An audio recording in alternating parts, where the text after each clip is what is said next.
We are live.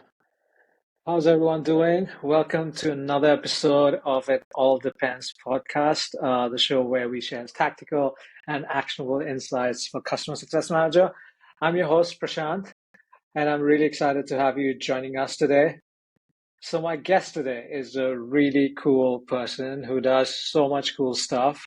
So apart from being a solid principal CSM at a company called User Testing, he's a lecturer at CSM school under Pavilion. He's done a bunch of events on how to use ChatGPT to get shit done in CS with Mickey Powell. He has a podcast with other CS leaders called CS and BS, and I love the name, by the way. A customer success coach at Catalyst Software, a writer and advisor at CS Insider, and my personal favorite, songwriter and touring musician. Wow. So you bet he knows what he's talking about with being musically inclined. So that definitely helps. So John, thank you so much for being on the show today. It's so good to have you. How are you? Of course, man. It's happy to be here. I've loved following you over the last year, and I'm just thrilled to be on your new podcast. This is going to be great. Awesome, awesome. I would love to kind of dig into, before we even dig into Yeah, the CS side of things, tell me about the whole songwriter and musicianship.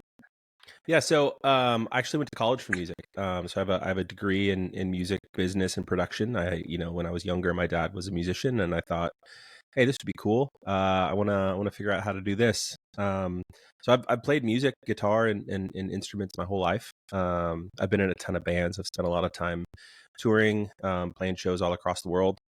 Played with some pretty cool bands, and I do a lot of writing now. So I've got a bunch of kids and I got a family, so I'm not necessarily out on the road as much. But it's still a hobby of mine. I actually have a show tomorrow night in Durham, North Carolina, which is going to be fun. So that's, if depending on when you're listening to this, it's August 4th. So it's probably going to be in the past when you listen to this podcast. But yeah, it's fun. I always like to say it's like my therapy. I use it to kind of process the things that are going on in my life with my relationships and my kids and my life. And I just like art. I like creating things. I like telling stories, and I like finding, honestly, I like finding like meaning in the minutia of kind of capturing. And it's the same thing with my job. Like you just kind of capture a singular moment, whether it be sunrise or like an aha moment with a customer of really expanding on like value of moments. And it sounds cheesy as CSMs, but like I love what I do, and I've been doing this for a long time, and it really has kind of blended into most of my life. That's amazing. That's super cool. And I wish I could check out the show tomorrow, but hopefully next time when I'm in the States. Awesome. But thanks for sharing, John. That's really interesting. You never know like what other hobbies the CSMs have other than the job. You're so into the whole CS conversation. So this is like super interesting to know this side of you. Awesome. So let's get started with setting the foundation Of as course. as the podcast says. It all depends. So let's start off by setting that stage, if you may, with if you could share briefly about user testing, about Mhm. the company that you're at, and how the customer success is actually set up. Yeah, of course. So user testing, actually recently we went through an acquisition. So we combined with one of our main competitors called User Zoom.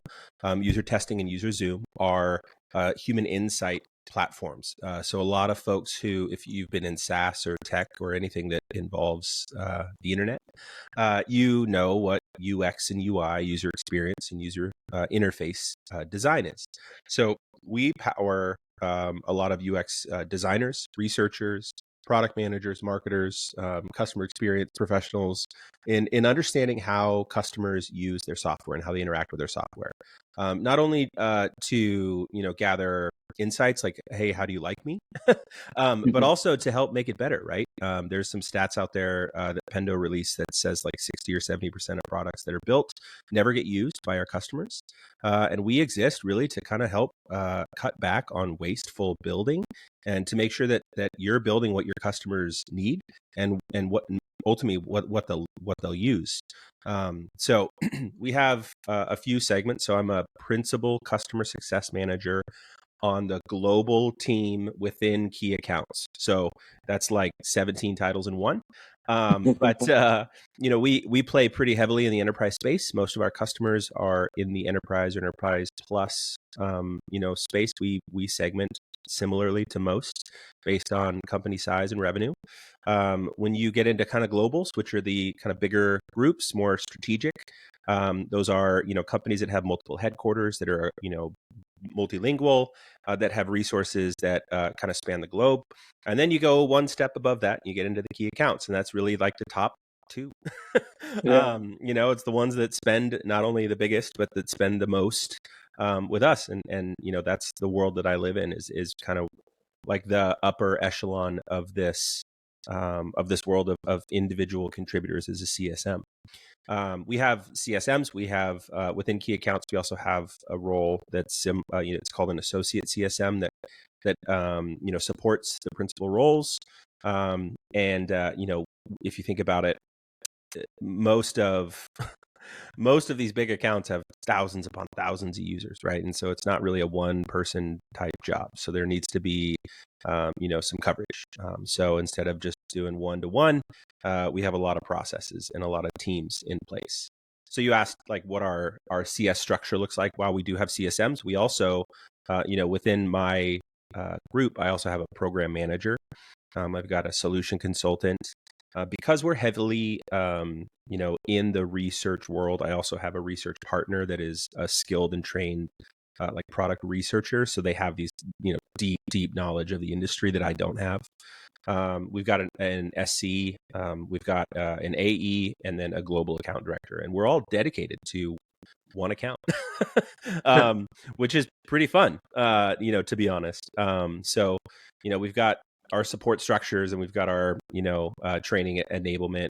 We have a renewal manager that comes in and handles paper when it comes to any type of renewal event, and then we have enablement resources when it comes to training, both for net new and then ongoing.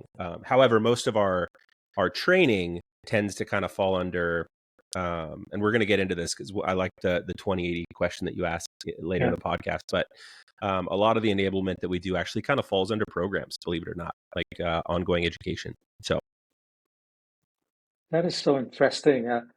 There's so many internal stakeholders. yeah. So I'm keen to get into like the weeds of it, like how do you as a CSM actually manage that, which I'm not gonna get ahead of. But could you tell me more about the like how big? Okay, we actually spoke about how big the Yeah. team is, but with the size of your book, if I understood correctly, you have two So I manage customers. one customer. Okay, We have two key accounts, and they're managed by individual principal CSMs. got you.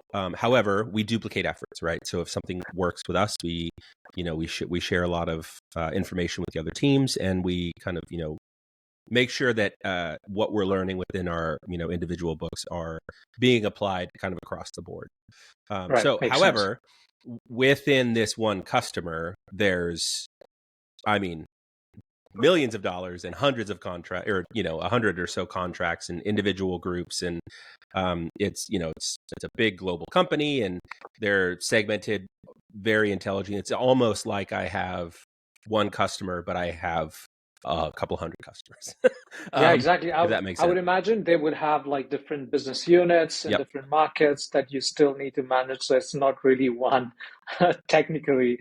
Yeah. Uh, cool. Yeah. What I do like about it though is that if you've worked in CS and you've worked with the traditional book where you've got 20 or 30 accounts or 60 accounts or however many you have, there's a lot of lessons that you learn from like one customer that maybe applies to another, but you kind of have to be careful because NDAs, and you don't want to share secrets. It doesn't work that way when you're working with an internal group. Like I get to share everything that is a win, everything that is a loss, every lesson that I pick up from one point of contact in Seattle. I got to get on a call with whoever's in Nashville and say like, dude, you got to go talk to this guy. Like this is his Slack. It's internal. Like we're all covered. Everything's covered. And there's a lot of this natural sharing of information, which is almost like an unlocking event for me as a CSM to be able to do that and not have to couch what I'm saying about some secret project that nobody's supposed to know about because they're competitors or whatever. So Yeah, that's so amazing. Even recently, I was thinking, oh, should I do like a webinar for a certain a size part of my customers from my book? I was like, maybe not. Like maybe it wouldn't really, address to their specific queries. right. But yeah, in your case, it's so good that you can share that internally. I think that brings in a lot of like benefits and advantages to the CSM as well as that customer. Uh, with the call cadence, how does Yeah. that work with the customer, John? Yeah. So, I would say what's pretty cool about um, like an owned business, like when, some of these contracts have been with us for 8 or 9 years, they're like long in the tooth. There's a lot of healthy, um, but also like you talk to one person, you don't necessarily need to talk to 10,000 people. So I'm actually pretty strategic on the meetings that I do take. I've got regular cadences with a lot of my stakeholders, and there's two of them that are like the most important, the biggest, like the kind of decision makers or whatever. We meet every 2 weeks. And a lot of those are just to get into like the purpose of those calls. They're not even we're not covering usage. We're not going over KPIs. We're not going through anything. It truly is relationship building, trust building, understanding strategy, what is going on with the global business within these kind of key segments, understanding the big rocks. And I don't mean like, and this is, I think, where my job is, it gets a little bit different than what a traditional CSM does, because, the idea is to get like really deep into the individual KPIs and outcomes of a specific customer. But when you're dealing with tens of millions of dollars and your goal, and you have to grow tens of millions of dollars and own tens of millions of dollars, you can't look at it $1 at a time. You got to be able to have these conversations to say, like, what's the big moment, and how do we have a big moment every quarter, right? And so when we have these kind of key strategic talks with these leaders, and these, not all of them are like super executives, but they're a lot of operations folks and a lot of folks that are kind of making decisions about um, how people do things. Because when you get into these big multinational groups, if anybody's worked for a Fortune 100 customer, there's a process for everything, right? So a lot of the value that we have, and we'll get it this, if you want to talk about the 20 and 80 rule, like this is the 20/80 for me, is like what 20%, like what do I do that takes up 20% of my time that equals 80% of my outcomes, right? And it truly is aligning with operational leaders within our key accounts to then write process docs to include our tool and our services and the best practices that I'm implementing.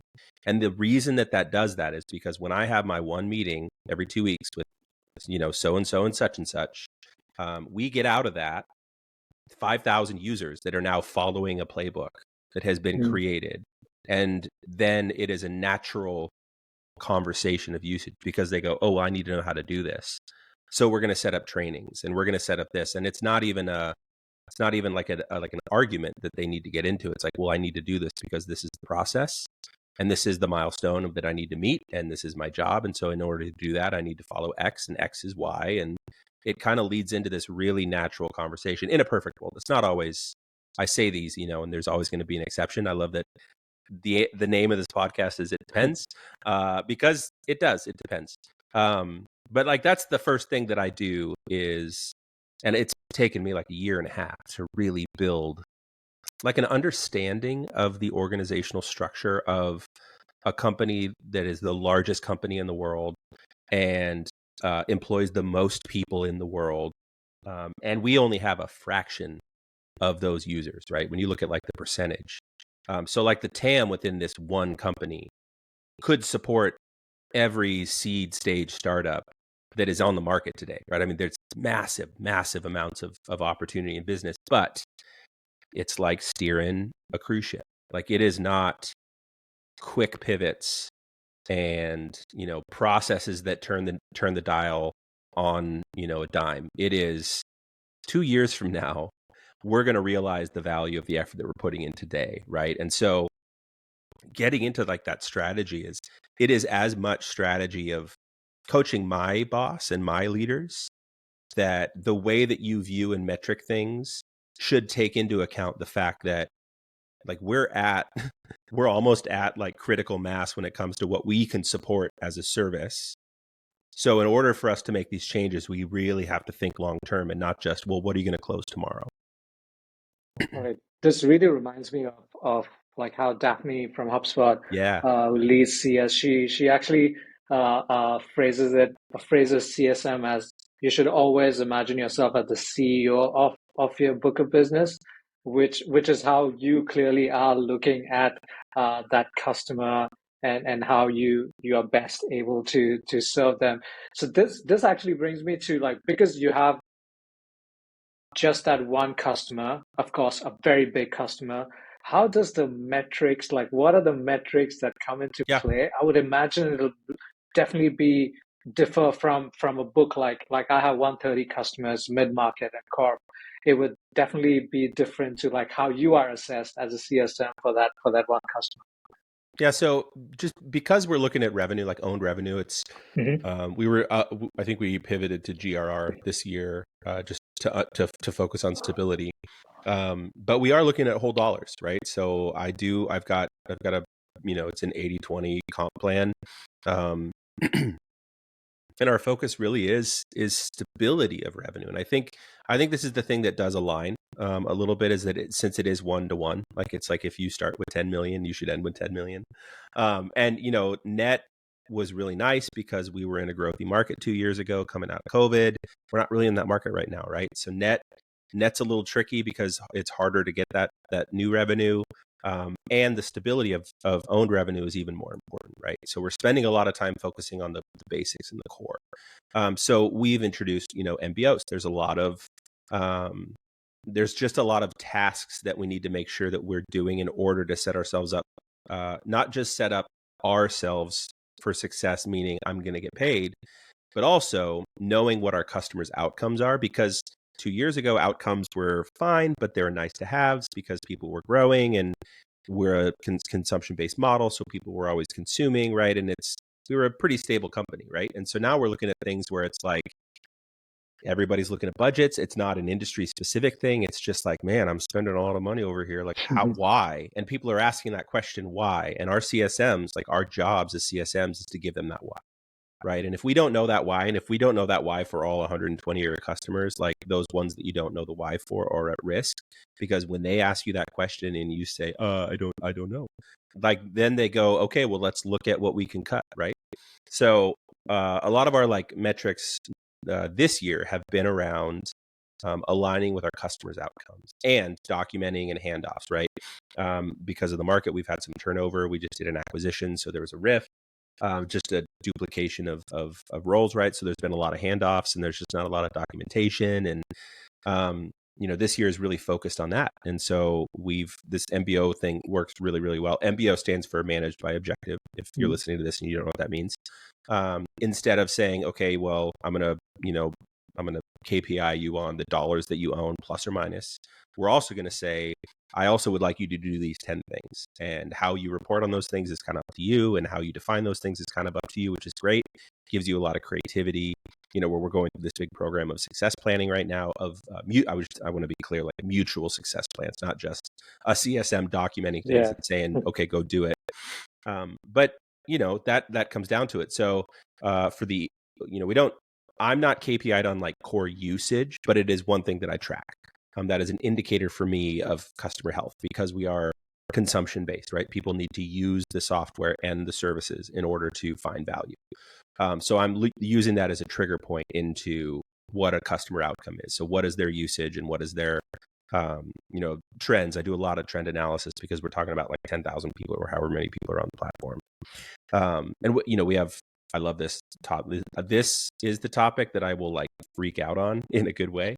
I'm so grateful for my team and for this opportunity, because we work with such a large customer base and it's the most important in the company. I kind of get whatever I need. So I put in a request and I got access to Pendo and I got access to a bunch of Tableau dashboards, and we're building out automated usage reports through Matic that we just turned on. We're using pulse surveys from They Said. Like we have access to a lot of tools that I wouldn't necessarily have if I was just a CSM in any other book of business. Because while we do think of this as like, I take a lot of knowledge from the digital CS world or the managed at scale world. When it comes to tooling and trend analysis, it's still the most important thing for us to get on a call with a customer and just to hear them talk about their pains and what problems they're solving with our software. But all of those tools are indicators that lead us to where our customers are finding value, right? As CSMs, we should always be providing services to our customers where they're at when possible, and encouraging change into new motions where they should be, right? It's that idea of bringing a customer from the actual to the ideal. And a lot of times when you describe ideals, CSMs are the ones that describe the ideals. Like, this is what my ideal customer is. And they kind of forget that the customer should probably be talked to. Like, what is your ideal outcome? Right. So it's kind of that there's a balance. There's a line that you kind of have to dance about understanding what my ideal outcome is for revenue and growth, and what my customer's ideal outcome is for usage and even purchasing. How much are they spending? What's their budgets? Yeah, that's amazing. Yeah, because it's so interesting. It kind of reminds me of the equation how customer success equals to desired outcome plus appropriate experience. Like Yep. desired outcome is clearly you're having that relationship building and a discovery with the customer to explore the outcomes, and then you have access to the internal stakeholders and resources to make sure that they are served and have a good seamless experience. I kind of want to dig deep into the aligning with key stakeholders Yep. and connecting them with the relevant product features or what that might be on the relationship building piece, John.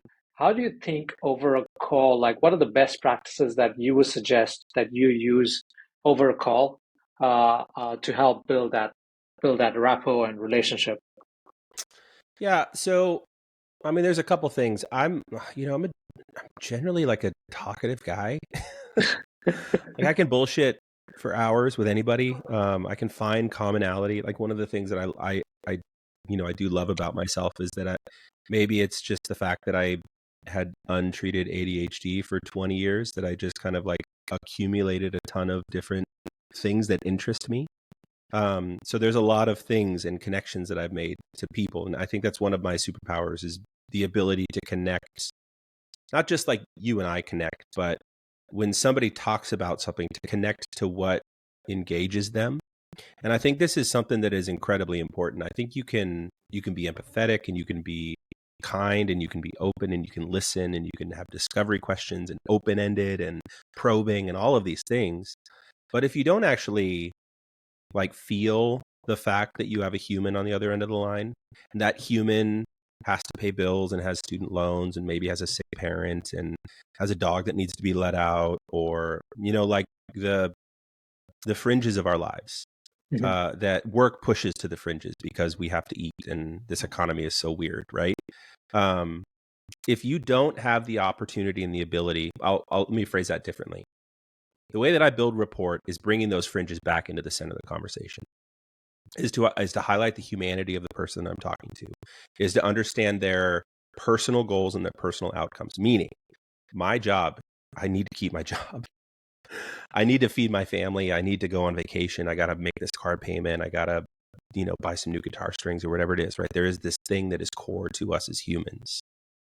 And I think that there is innate value when you're able to highlight that and then tie it to what you're doing on a day-to-day basis. I said this at the beginning, is that the thing that I love about my job is that it kind of bleeds into the rest of my life, is that I look at value and success in the same way. The things that I love, the things that drive success in me, are the same things that succeed in my job. And I think a lot of times there are people who segment those things. And I think when you have somebody that helps remind you to just push that all aside, that you are a human being that has a task, and that task is going to have an output. and that output should be should be positive for your goals, whether that's, what your boss told you to do or what your personal goals are, then you have this like this automatic trust because they get on that call and they say, John sees me, or whoever it is, they see me. And this is one of those things that's really hard to teach. But once you get it, and if you have it, it is ultimately the most value that you can bring to a conversation. Is not getting on a call with a CEO. It is not having a customer story presented at all hands. It is identifying a human that has attached like a successful outcome. And I those words are so buzzy in our industry, and they kind of have lost a lot of weight and meaning. But truly, that person A is valued for what they do based on whatever product you're selling, because it's just software, man. Like, we're not saving lives here. And I think a lot of times we hype it up to be this, like, we're going to change the world. Like, no, man. Like, if you start painting with those brushes and everybody's trying to change the world, like, we get into this hyper individualistic mindset where everybody's competing with everybody, when in reality, it's just one person on another Zoom call who has to get something done in order to do whatever it is. And if you can fill in that blank on the lowest totem pole and kind of work your way up so that 3 levels up, that boss who also cares about these humans, right, knows that you care about their humans. When you're sitting in that room and you're talking about growth and you're talking about opportunity because you've earned the right to be in that room, they trust you. And it's a warm room, and it's not, I'm going to give you a 2-hour presentation and then I'm going to ask you questions. It is 4 or 5 people sitting around with a goal in mind and pushing and pulling towards something that could be mutually beneficial, if everything kind of falls in place. I'm glad you mentioned on like the manager who looks at their subordinates or their team members and how they are being treated, and then that trust kind of flows throughout. Because my next question was like, oftentimes like you see the management folks or the C-suite, they have a wall built, Yeah. or at least they have that aura, or at least it's in my head as a CSM, where they are not very open to having that banter, for example, at the beginning of a conversation. They just want to get straight into it. But that's great. That's a great way to kind of build that relationship where you build that through their team members. So that's pretty interesting on how you approach that. Thanks for sharing, John. Uh, if we dive into the skill side of things, Mm-hmm. obviously the relationship building, building that rapport, John. What else do you think uh, actually results in your performance? Yeah, so we do a lot. I rely heavily on my program manager. Her name's Sana. She is the butter to my biscuit. I mean, this gal not only knows her shit, but also like understands like the importance of, let's see, when you get into digital CS, the hardest thing that anybody has to overcome is, how do I keep my voice the same, right? Um, how do my interactions when I'm sending out like a bulk email through Marketo equal the person that they're meeting on the Zoom call? Because you want there to be harmony, right? So one voice, it is important. And when you've got 8 people, like, it's really hard to have a unified perspective. And what we found, and this has been through trial and error, like, it has not always been perfect, but is that leading with programs. And when I say programs, just to kind of put a definition on that, like, I mean, at scale events for like change management and like customer engagement, right? So we do lunch and learns. We're talking about newsletters. We do on-sites. We do conferences. We do all kinds of stuff that are programmatic in nature. So when you hear program manager, it is somebody who like manages the bits and bobs of how a newsletter gets put together and who writes what, and who, it's like a project manager, but based on like a communication tactic. So we have a dedicated program manager for my key account, and we have a meeting every week where we've settled on a cadence to do a monthly brand specific lunch and learn. Basically, everybody within this one specific customer gets invited, has access to this lunch and learn every month. And it's a topic that we kind of seeded from the individual conversations that we had. If there's a use case that's really interesting, or if there's like a new product that we're releasing and somebody's using it really interestingly and we want to highlight it, we'll put together a lunch and learn, and we'll have hundreds of people that show up and, within this one customer. And then, the benefit of this, like you talk about the 2080 thing again, the output of this is we get a couple hundred people on a call that like learn something. And then because we have access to tools like Pendo and Matic and these other kind of like analytics, we can then track behavior change. If it's like a specific module that we just train people on, we just released a feature on FigJam, which is like a Figma plugin for, sharing prototypes and stuff like that. Like we can actually go in and like we can do a lunch and learn. We can say these 200 people showed up and they saw how to do this within their workspace, and I can actually build out a segment in Pendo of these 200 people to see if they actually did it. And if they did it, then we go back in and we say, hey, Mark or Sam, whoever did this thing, what did you learn? And then we spin that into another program. We spin that into another highlighting event, right? So it's this idea of taking at scale events and programs and touch points, and then tracking it down to the minutia of an individual user and saying, oh, yeah, we actually can assign value to this because it changed behavior on X percentage, right? One of the things that we do every year, we do this big customer like webinar every year that's like a half-day event, and it's a lot of product stuff and it's digital and blah blah blah. 300 or 400 people show up to this every single year. It's one of my favorite events, and our program team just does incredible work, right, with marketing and everything that goes into it. But we actually we build out dashboards, and one of the big KPIs that we do is, what does usage look like for the group of people that are attending? And then that informs what we do for programs for the rest of the year, is the things that they learned and the things that they're winning and the value that they're finding out of what we're putting on a platter in front of them into what happens next month. And then it's focused on that. And then it leads into conversations. And then you want to talk about like multiplying effort.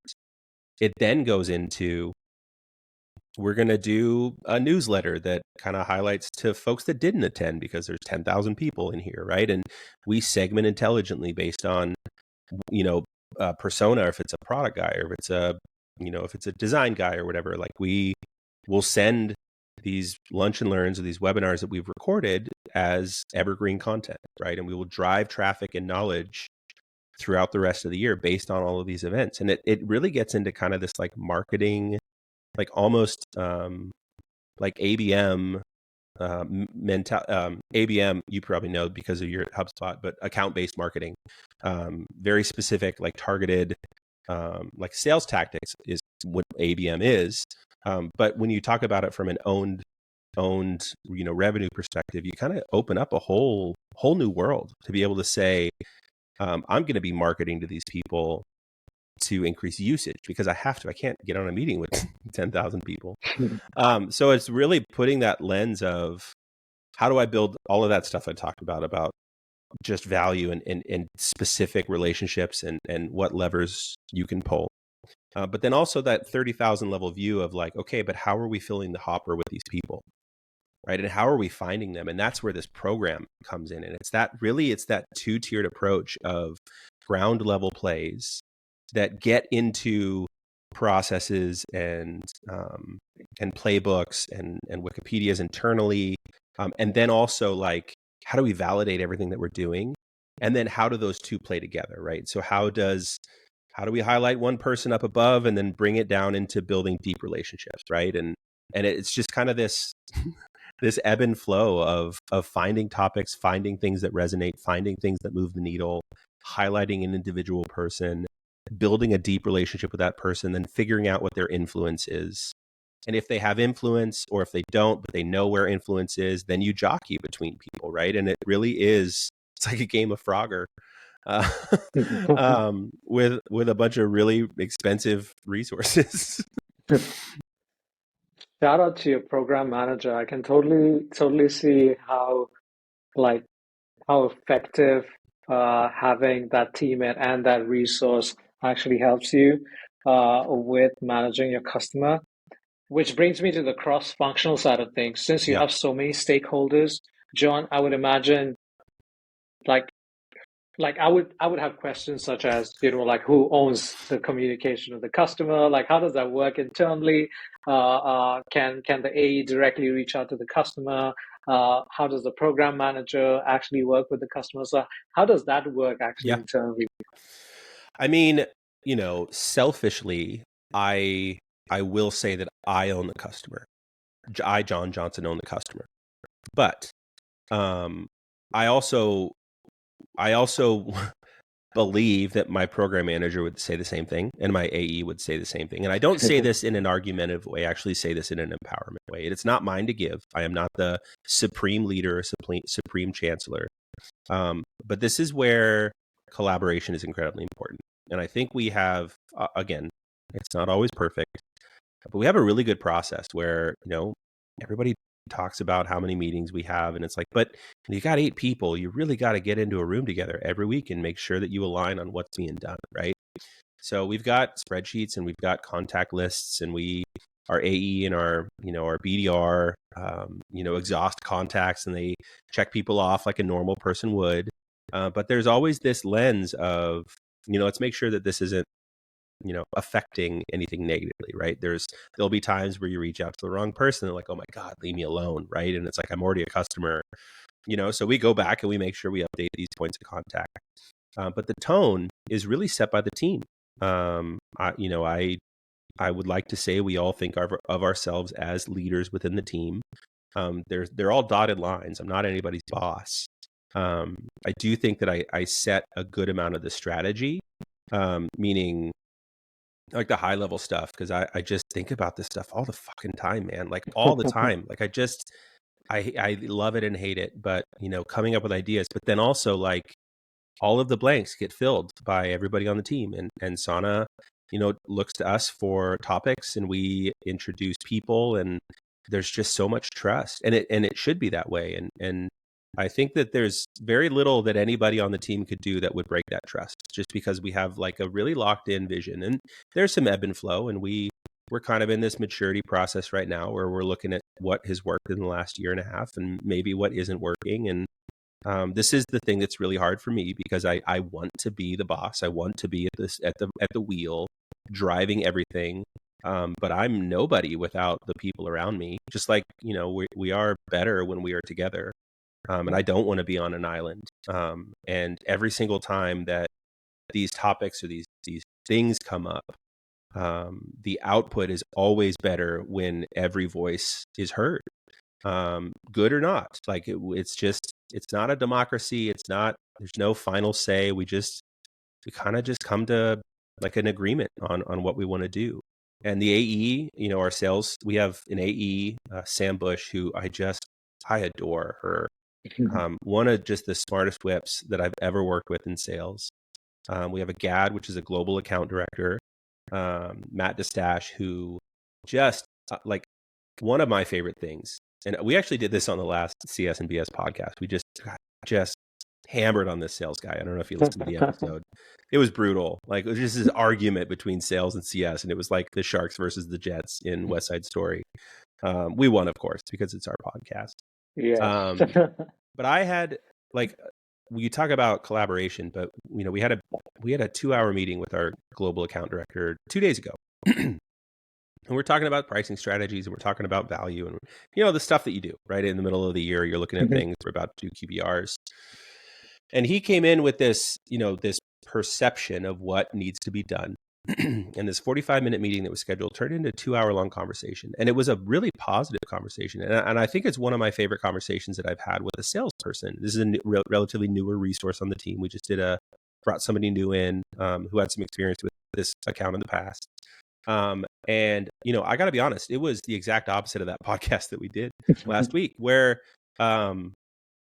we were articulate on what the customer needs, and hearing our sales counterparts say, man, I came in thinking this A was going to solve the problem, but it really sounds like this other thing is the focus. Like, what can we do from a sales standpoint to align on the strategy along with it? Like, and that's it. Like, it is this push and pull of, look, they have quotas, they've got to close business, they've got to find opportunities, we've got to keep the business afloat, but we also have a customer that we have to be respectful for, right?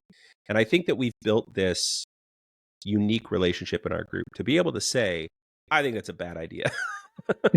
Or somebody can come to me and be like, I think that's a bad idea. Like, and yeah, maybe it'll hurt my feelings, or I'll get pissed, or I'll throw my shoe across the room, or whatever it is. But like, at the end of the day, like, the people that are on these accounts care about what the customer needs, right? And I think we're getting into this mature process right now where the way that we're metric, the way that we're paid, the way that we're, tracked, leads us in most parts, most ways. There's some things always that we need some process help always, but leads us to ask the ultimate question of, is the customer finding value? And that leads us into this really cool moment where we've got a big account, a big playground, a ton of people, and a whole bunch of opportunity. Not just, I love Daphne's podcast. This is growth, right? And I actually I have this internal argument with my leadership too, because I talk about growth all the time. And I report up to the VP of globals, and she's like, growth is for the salesperson. I was like, look, growth is 0 to 1 too. It's not just 100 and up. Like usage is growth. Like 1 user to 2 users is growth. Even if they bought 10 seats, like everything that we do is growth. Everything is moving, planting a seed, it's watering the seed, it's growing the seed, right? It doesn't always have to be, I'm going to increase the revenue of this contract. And there is this shift. And I think a lot of times when we talk about growth, we only talk about NRR, right? Increasing revenue. And growth is a mindset. And I firmly believe that when we get in front of our customers, and I want my customers to grow, and I don't just mean pay us more money. I mean, I want them to become a better person tomorrow than they were today. And I want them to learn a new skill. And I want them to have this mindset of, we are a bulb, and we are the customer is the bulb, and we are the fertilizer. And we are building them into this thing that they can define. And we are just one part of their ecosystem, right? And I really fight on this so much about defining growth, because I think it's really important. It's a key to change management, is they have to be able to say, this could be different. And different isn't more or less. It's just different. It could be blue. It could be red. Any analogy you want to do, right? So. Well, thanks for sharing that, John. I definitely need to go back and listen to all that you've shared right now, and just consume and glean everything you've shared. So thanks for that. It really sounds like you have a great bunch of stakeholders internally, teammates, who really support each other, and it's really just fun to work with. All right, moving on. This is one of my favorite parts, which is the habits. So I've recorded, I think, 6 or 7 episodes so far, and we are 3rd of August is today, and it's so interesting to see how everyone's habit is so different, but at the same time similar to each other, and how they're productive in their own sense. So I would love to kind of know more about, does it involve any, shredding of guitar, or anything like that? Yes, Would it would actually love to kind of does. would kind of love to know about what happens on your dates too. Yeah. So a couple things. I mean, I think there's the habits that I wish that I had. I wish that I got up and I went jogging every morning, but I don't. I wish that I ate more vegetables, but I don't. I wish that I had food in my body before I had my first cup of coffee, but I don't. But I do. I do have some habits, and I'm going to give you 2, and one of them, just bear with me. I do. I play my guitar. I have my guitar sitting right next to my desk. Cool. And it really helps me think. It is a way. There's just so many muscle memories, and I just run scales and I practice. And one of the things that I learned early in music is, the best way to create something is, the only way that you can create something is if you start. And I'm going to let that sit for a little bit, because a lot of musicians and a lot of songwriters, I've been in a ton of rooms with a ton of incredible songwriters, and I've written some incredible songs that I'm proud of. And the only way that they ended is when you started. And people don't know where to start. And I think the thing that I learned with music is, I just pick up my guitar and I just play whatever chord, and I just say whatever word, and I just start. Right? And it sounds so simple, and it's not. but you can't do anything well unless you do something poorly. And if if that's not you, then I want to meet you. That you can just do everything perfectly the first time. So one of my habits really is like if I'm stressed, which I have anxiety, I'm on medication, I have panic attacks, like I just have a lot of things, right? Like so many people in our generation. So like for me, if I'm spiraling or if I'm in a moment or if I'm finding an edge that I want to soften, I'll just pick up my guitar, and it's generally in the morning. Like I'll have a cup of coffee and kids will go to school, and I'll just kind of pluck around for 10 or 15 minutes, and it just kind of is like a meditative moment.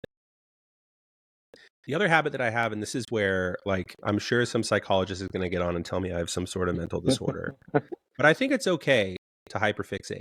Like I really do. Like I think within reason. Like I'm not saying go, spiral down a TikTok hole for 3 hours and like hate life. But if there's something that interests me, like if I want to learn something, if I'm like watching a show and I want to like learn some history of something that like I will segment time for me to kind of spiral a little bit and for me to hyperfixate and learn something or buy something that maybe I don't need, if there's budget for it, or read a book on something completely different that would never occur to me, right? And these things that like a couple times a week, like an example, I've been listening to a ton of stand-up comedians lately, right? This is something that I love. I've always loved comedians. And I had this thing in my head. I was like, I want to try this. I'm going to go do some stand up. And like a lot of people, like just don't do anything with that. Right. And so what did I do is I went out and bought a journal and I watched 3 or 4 YouTube videos on how to write up a stand up set, how to tell jokes. And I'm generally a funny guy, but I've never done it in front of a microphone like this and made people laugh. And then 4 days later, I got up on stage at a comedy club and told jokes for 5 minutes. And then I did it 2 more times. I did it 3 clubs in a row on a Thursday night. And I learned some things about myself. I'm probably not going to do it that many more times. I might.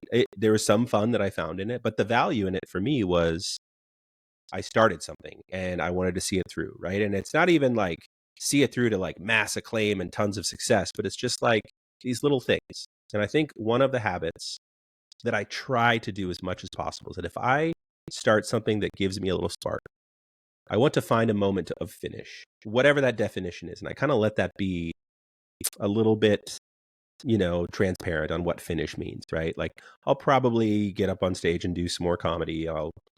At some point, right? If I kind of get the bug. But I know a lot of people talk about like hyperfixation and ADHD and all these things, like, is there negative? But I also think that they're superpowers. Like I really do. Like a lot of the things that I've learned have been because I've just been spiraling and I've needed to get out of it somehow. And I needed to find a win and I needed to do something. I think the other thing for me, I really love coffee, and I make jokes about this. Like I really love coffee. Like coffee is a thing for me.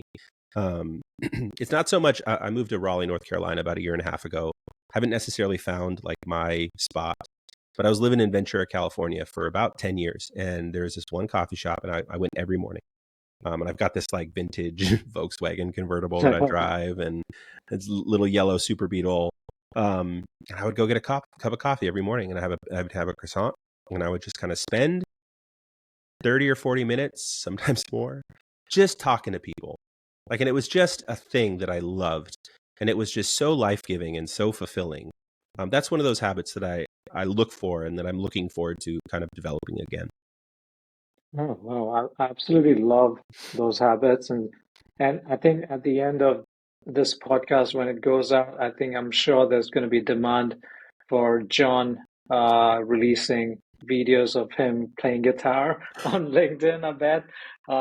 And there's another thing that Jon does, which is he's a comedian as well. So there's Once. so I've done many. it one night. There's one night.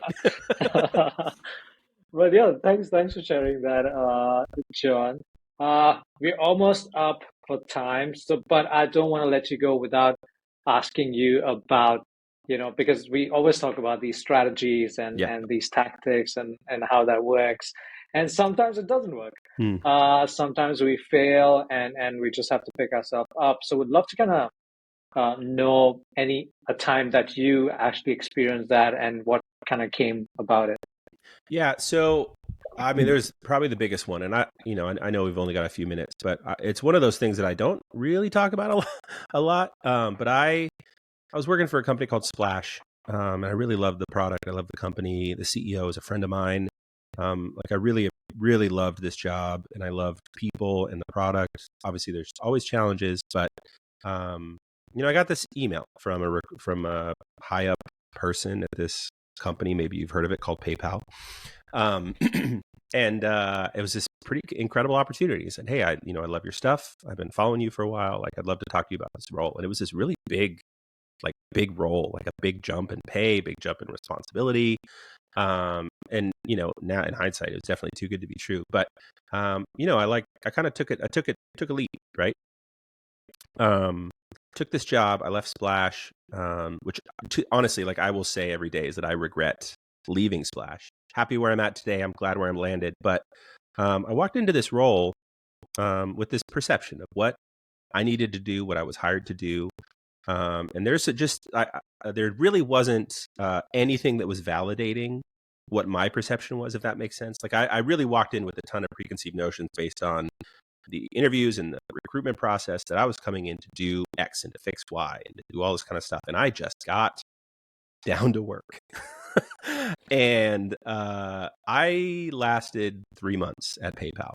And when I say, and I'll get to like what failed, but their model, it was a sub brand of PayPal called Happy Returns. And I walked in with this understanding of the customers, because I'd been in e-commerce and I'd been in some logistics stuff before. So like I had some owned knowledge, but I didn't really understand the direction of the company, right? And so I just am myself, right? And if you've spent any amount of time with me, I'm opinionated. I have some sharp edges. My dad instilled this thing in me where it's like, firm beliefs held loosely, meaning I'm going to come in with my opinion, but I'm also open. And I didn't do a very good job of communicating that to my superiors, to my boss, to the founder. Like I pissed a lot of people off because I came in saying, "You're doing all this shit wrong, man. You shouldn't be doing this. You shouldn't be doing this. What the hell is this?" And I remember vividly, like I was so frustrated with the processes and our customers.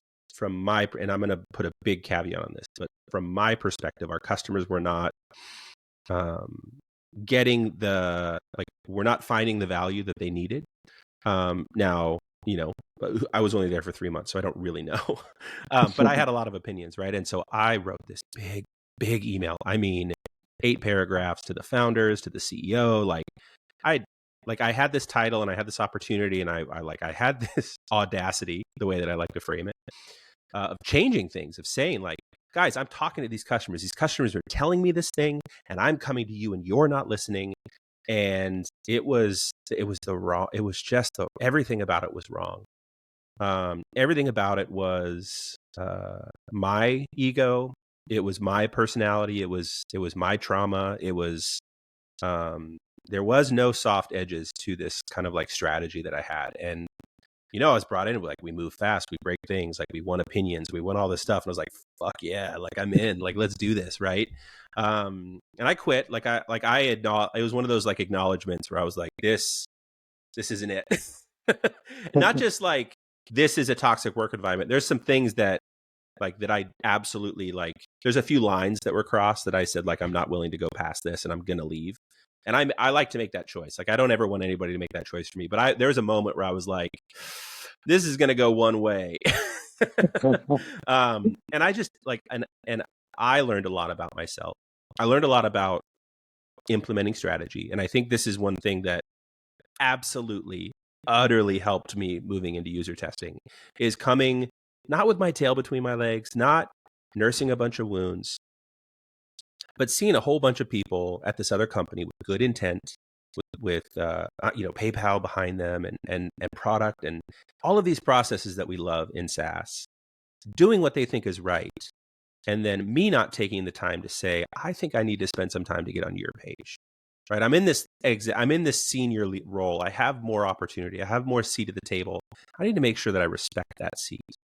And so coming into user testing, like, there was just a lot of time that I spent making sure that I understood what the problem of the customer is, what problem of the process that I'm trying to solve. And it was a big reflective moment for me to learn this lesson, probably too late in life. Because I get it. I hear myself all the time. I have opinions, and sometimes they're bad, and sometimes I'm an asshole, and sometimes I say them wrong, and I have a tone, and I'm not respectful, and I think there's a lot of these things that I just needed to learn. And I think a lot of people had been telling me I needed to learn these things, and I'm stubborn. So, to get like super deep here, I think it took a little bit of that like reflection of being like, oh my gosh, like what am I doing here? Like these guys are like the founder of like $1 billion company, and I'm talking to them like they're an associate, who also deserves respect.